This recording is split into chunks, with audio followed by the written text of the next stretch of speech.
અગાઉ ધર્મ પરિવર્તનના કિસ્સાઓ સામે આવી ચૂક્યા છે, ત્યારે આવો જ એક કિસ્સો બનાસકાંઠામાંથી પણ સામે આવ્યો છે। ધર્મ પરિવર્તન માટે એક યુવતીને ઓરડીમાં ગોધી રાખવામાં આવે છે અને બુરખો પહેરાવી અને ધર્મ પરિવર્તનનો વિડીયો લેવામાં આવે છે, પરંતુ આ વિડીયો લેવો આદેડ છે તેને ભારે પડ્યો છે અને બનાસકાંઠા પોલીસમાં ફરિયાદ નોંધાઈ છે, જેની આજે વાત કરવી છે। નમસ્કાર, ક્રાઇમ આવાજ ન્યૂઝમાં તમારું સ્વાગત છે। હું છું તમારો નાનજીભાઈ ઠાકોર। આમ તો અનેક વખત ધર્મ પરિવર્તનના કિસ્સાઓ આપણે અનેક વખત જોયા છે, ત્યારે બનાસકાંઠા જિલ્લામાં પણ આવો જ એક બનાવ સામે આવી રહ્યો છે। 47 વર્ષનો આદેડ છે તેને એક ફેરી કરતી જે યુવતી 22 વર્ષની છે તેની સાથે પ્રેમ થાય છે અને ત્યારબાદ આ જે આદેડ છે એ આદેડ ઉનાવા ખાતે આ યુવતીને લઈ જાય છે અને ત્યાં એક ઓરડીમાં ગોધી રાખે છે અને ત્યારબાદ બુરખો પહેરાવે છે અને ત્યારબાદ તેનો એક વિડીયો લેવામાં આવે છે। ત્યારે આ ધર્મ પરિવર્તનનો વિડીયો હોય છે। આ યુવતીના માતા પિતા આ યુવતી ગુમ થયાની સાથે જ શોધખોળ કરતી હોય છે અને ત્યારબાદ પોલીસમાં જાણ પણ કરે છે અને પોલીસ દ્વારા આ યુવતીને આ આધેડ પાસેથી છોડાવે છે। ત્યારે આ આધેડ સામે ગુનો નોંધાયો છે। ત્યારે એસપીએ શું કહ્યું આ વિડીયોમાં જોઈએ।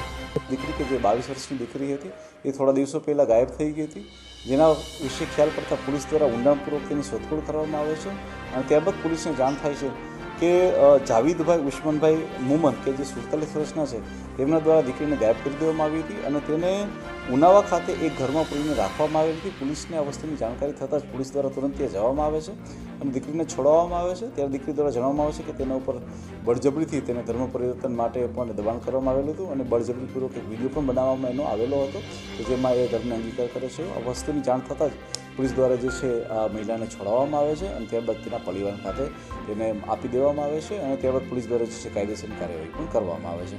આ આખી પ્રોસેસની અંદર અમારા જે લોકલ પીઆઈ અને ડીવાયએસપી દ્વારા ખૂબ મહેનત કરી અને દીકરીની શોધખોળ કરવામાં આવે છે। Thank you. અત્યાર સુધીમાં અમે લોકો જે છે મુખ્ય આરોપી છે તેની અટકાયત કરેલી છે અને ત્યારબાદ તેની મદદગારીમાં જે હતા તે લોકોની પણ અટકાયત કરવામાં આવેલી છે। હાલમાં અમે એમનું રિમાન્ડ લીધા છે અને એ પ્રોસેસ ચાલુ છે કે એમના દ્વારા આવી કોઈ બીજી પ્રવૃત્તિ થઈ છે।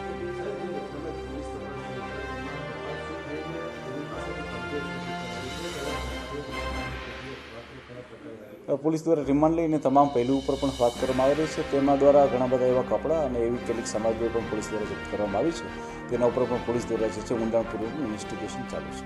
22 વર્ષની આ યુવતી ગુમ થતાની સાથે જ જે એના માતા પિતા છે એ પાલનપુર પૂર્વ પોલીસ સ્ટેશનમાં પહોંચે છે અને ત્યારબાદ ફરિયાદ આપે છે। ત્યારે આ 47 વર્ષનો જે જાવેદ મોમન છે તેના ઉપર પોલીસને શંકા જતાની સાથે જ પોલીસ દ્વારા તપાસ કરવામાં આવે છે અને ઉનાવા જવામાં આવે છે। ત્યાં એક ઓરડીમાં આ યુવતીને ગોધી રાખવામાં આવેલી હોય છે અને યુવતી દ્વારા જે ખુલાસો કરવામાં આવે છે તે ખુલાસા મુજબ જોઈએ તો આ યુવતીને ધર્મ પરિવર્તન માટે દબાણ કરવામાં આવ્યું હતું, બુરખો પહેરાવવામાં આવ્યો હતો અને ત્યારબાદ તેને ગોધી રાખવામાં આવી હતી। આમ જાવેદની ધરપકડ કરવામાં આવી છે, તેની સાથે જે મદદગારી કરી રહ્યા હતા એ લોકોની તપાસ પોલીસ દ્વારા કરવામાં આવી રહી।